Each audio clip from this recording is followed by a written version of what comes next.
कुछ घर के काम ऐसे होते हैं जिन्हें हमें डेली बेसिस पे करना होता है। तो hello guys, welcome back to the channel मीनू21। आई होप आप लोग अच्छे होंगे। गाइज़, आज की वीडियो में मैं आपके संग कुछ डेली चोर्स शेयर करूंगी जिनको हम लोग करेंगे, लेकिन ऐसे करेंगे ना कि वो हमें इफ़ेक्टिव तरीके से बजट फ्रेंडली वे में करेंगे, ताकि हमारा समय भी कम लगे और हमारा काम भी आसानी से हो सके और उन डेली रूटीन के कामों को करने में हमें बोरियत सी भी ना फील हो। तो सबसे पहले तो गाइज़, जो हमारे घर की साफ़ सफाई है, जैसे आगे का पोर्शन हो जाता है, स्पेशली बारिश में हमें रोज़ ही क्लीन करना पड़ता है। वैसे तो मैं झाड़ू कर देती हूँ, लेकिन मैं यहाँ बाहर के पोर्शन को डेटॉल डाल के या फिर कोई भी फ्लोर क्लीनर से मैं रोज़ क्लीन करती हूँ। गाइज़, मैं अपने घर में ना फेविकॉल की, आप किसी भी चीज़ की ना बड़ी बॉटल अगर ला के रखेंगे तो आपको बजट फ्रेंडली पड़ेगा। और मैं सारे बच्चों के, मेरे तीनों बच्चों के स्टेशनरी बॉक्स में एक फेविकॉल का छोटा डिब्बा होता है जिसको मैं टाइम टाइम पे फिल करती रहती हूँ। और बड़े बॉटल को एक बार ख़रीदने से हमें बजट फ्रेंडली भी पड़ता है और बच्चों को यूज़ करने में, छोटी बॉटल से ऑपरेट करने में आसानी भी होती है। तो ऐसे ही मैं छोटी छोटी बॉटल्स ना तीनों बच्चों के ड्रॉर में रख देती हूँ। अब जैसे हम लोग कपड़े तो तह कर लेते हैं और कई बार क्या होता है, समय के अभाव में ना हम उनको किसी सोफ़े पे या किसी चेयर पे पड़ा रहता है, जैसे मैंने भी किया है। तो इस तरह से ना घर बहुत मेसी लगता है। भले ही आपने तह करके रखे हैं, लेकिन घर बहुत ज़्यादा मेसी रहता है। तो गाइज़, आप कुछ समय निकाल के, जैसे हमने कपड़ों को तह किया है, अगर उसी टाइम हम उनको ना उनकी जगह पे पहुंचा देते हैं ना, तो हमारा घर थोड़ा ऑर्गेनाइज्ड और व्यवस्थित लगता है। तो आप जब भी कपड़े तह कर रहे हैं, जब भी आपके सूखे हुए कपड़े हैं, आप टाइम निकाल के उनको उनकी जगह पे पहुंचा दें। कई बार गाइज़, हम लोग ड्रॉ स्विच ऑन ऑफ करते हैं किसी भी हाथों से, कभी कभी गंदे हाथों से, तो हमारे स्विच बोर्ड अधिकतर गंदे हो जाते हैं। और अगर आप उनको छोड़ देंगे कि हम दिवाली में या 6 महीने में एक बार क्लीन करेंगे, तो वो बहुत ज़्यादा ज़िद्दी दाग हो जाते हैं जिनको क्लीन करने में हमारा बहुत ज़्यादा टाइम चला जाता है। तो अगर आप हर 15 दिन में या हर हफ्ते थोड़ा सा टाइम निकाल के एक कपड़े से आप उनको हल्का सा पोंछ देना, तो ये हमेशा चमकते रहेंगे और हमारे जो बहुत ज़्यादा टाइम लगने वाला है वो भी हमारा नहीं लगेगा और ये तुरंत क्लीन भी हो जाएंगे। अब गाइज़, मेरी नेक्स्ट टिप है, कई बार क्या होता है, हमारे फ्लावर वॉज जो होते हैं ना, वो थोड़े डीप होते हैं। जैसे मेरे पास ये वॉज है, ये थोड़ा डीप है गहराई में, और मेरा जो मैंने आर्टिफिशियल फ्लावर्स इसमें रखे हैं उनकी लेंथ जो है ना इसके मुकाबले कुछ कम है।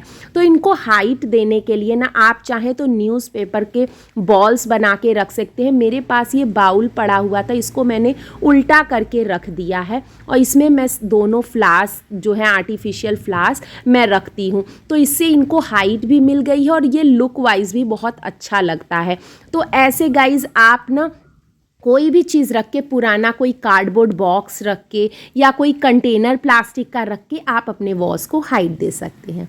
गाइज़, मेरी नेक्स्ट टिप है, जैसे कई बार हम कपड़े तह करके अलमारियों में रख देते हैं और अब अगर हमें कभी जल्दी में जाना होता है, हम कपड़े निकालते हैं, हमारे पास आयरन करने का टाइम नहीं है, तो वो बहुत ज़्यादा मतलब सिलवटें उनमें पड़ी रहती हैं, तह की जो लाइंस है ना वो दिखती हैं, तो देखने में थोड़ा अच्छा नहीं लगता है।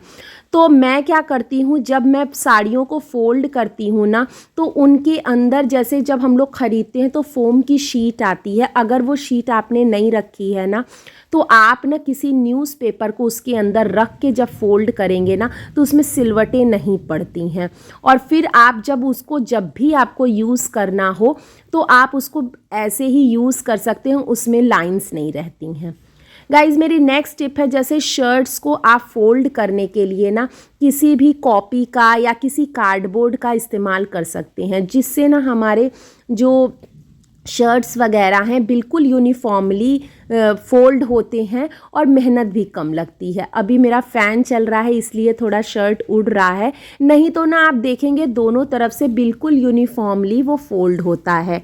तो इस तरह से आप किसी भी पुरानी कॉपी को या किसी कार्डबोर्ड की मदद से बहुत अच्छे से आप फोल्ड कर सकते हैं। गाइज मेरी नेक्स्ट टिप है कि आप बच्चों के रूम में ना ऐसे हुक्स का इस्तेमाल कर सकते हैं बच्चों के टॉयज़ को या उनके स्पोर्ट्स आइटम को हैंग करने के लिए। मैंने यहाँ पे बच्चों के बैडमिंटन रैकेट को हैंग किया है और उनके अम्ब्रेला को, ताकि जब बारिश के दिनों में वो ईजिली यहाँ से अपना अम्ब्रेला ले सकते हैं और जब भी उन्हें खेलने जाना है तो यहाँ से आराम से वो अपने रैकेट्स ले सकते हैं।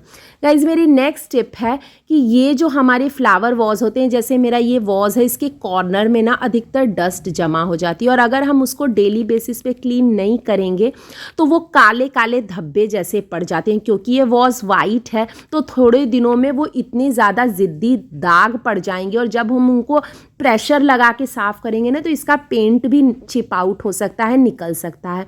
इसलिए जो डस्ट है ना उसको अगर आप डेली बेसिस पे, स्पेशली जो वाइट हमारे शो पीसेस हैं या डेकोरेटिव आइटम्स हैं, उनको डेली बेसिस पे क्लीन करना चाहिए। ये देखिए ये वाइट है देखने में, तो इसको स्पेशल क्लीनिंग की ज़रूरत पड़ती है। और अब ये क्लीन हो गया तो जब भी हम रोज़ डेली जो डस्टिंग करती हूँ तो मैं कोशिश करती हूँ कि हमारे जितने भी डेकोरेटिव आइटम्स हैं उनको मैं रोज़ क्लीन करूँ। इसके लिए ना आप माइक्रोफाइबर क्लोथ्स का भी इस्तेमाल कर सकते हैं। स्पेशली जो हमारा लिविंग एरिया होता है उसको क्लीन करना, क्योंकि सबसे ज़्यादा डेकोरेटिव आइटम्स हमारे लिविंग रूम में ही रहते हैं। तो जब भी हम जैसे झाड़ू लगाने से पहले अगर हम बस 5 मिनट निकाल के अपने सारे डेकोरेटिव आइटम्स को डेली बेसिस पे क्लीन करें ना तो हमारी मेहनत तो कम हो ही जाती है और वीकली जो हमारी क्लीनिंग का जो हमारा प्रोसेस है वो भी कम हो जाता है और कम समय में हमारा घर हमेशा साफ़ सुथरा लगता है। तो इस तरह से कुछ टिप्स हैं जिनको हमको फॉलो करना चाहिए और 5 मिनट 10 मिनट जैसे हम अब म्यूज़िक सुनते सुनते ये सब काम कर सकते हैं, या किचन में कुछ रख दिया है जैसे दाल रख दी है, सब्जी चढ़ा दी और फिर ये साइड में हम कर सकते हैं जिससे हमारा टाइम नहीं लगता है। और इनको करने से के ये नहीं है कि आप नहाने के बाद ये सब काम नहीं कर सकते हैं। आप चाहें तो इनको जब भी आपको वक्त मिले, दोपहर का समय, शाम का समय, आप इनको ईजिली कर सकते हैं गाइस। क्योंकि आज कल राखी है तो मैंने ना कोशिश की है कि घर पे ही मैं लड्डू बनाऊं, क्योंकि त्योहारों पे ना मिठाइयाँ बहुत ही ज़्यादा तादाद में बनती है तो हमें उसकी प्योरिटी पे ना बहुत ज़्यादा विश्वास नहीं होता है। तो मैंने बेसन के लड्डू घर में ही बनाए हैं। अगर आपको चाहिए होगा तो मैं इसकी रेसिपी आपके संग शेयर कर दूँगी। बेसन के लड्डू गाइस बहुत ही इजीली तरीके से मैं बनाती हूँ। ड्राई फ्रूट्स जितने भी जो भी आप डालना चाहें उनको ड्राई रोस्ट करके हल्का सा दरदरा ग्राइंड कर लेती हूँ। बेसन को घी में भून के पाउडर शुगर, आप चाहें तो पाउडर जैगरी पाउडर भी यूज़ कर सकते हैं, और घी को बाइंडिंग करने इतना डाल के अच्छे से उनको बाइंड करके लड्डू बना दीजिए। इसमें आप ना इलायची पाउडर डालना मत भूलें, क्योंकि कई लोगों को ना बेसन की स्मेल उतनी अच्छी नहीं लगती है, तो जब हम इलायची पाउडर डाल देते हैं ना तो उसकी खुशबू अलग ही हो जाती है और इलायची हमारी सेहत के लिए भी बहुत ही अच्छा होता है। और मेरे बच्चों को गाइस ये बहुत ज़्यादा पसंद है। आप चाहें ना तो घर में जैसे कोई भी मावे के लड्डू या कुछ भी बना सकते हैं, तो मैं कोशिश करती हूँ कि त्योहारों पे घर पे ही बनाऊँ। मैंने कढ़ाई में भुना था तो उसी में मैंने रख लिया है। और बच्चों की आज छुट्टी है तो बच्चे नहा धो रहे हैं, दोपहर का टाइम है तो मैं उनसे बातें भी कर रही हूँ।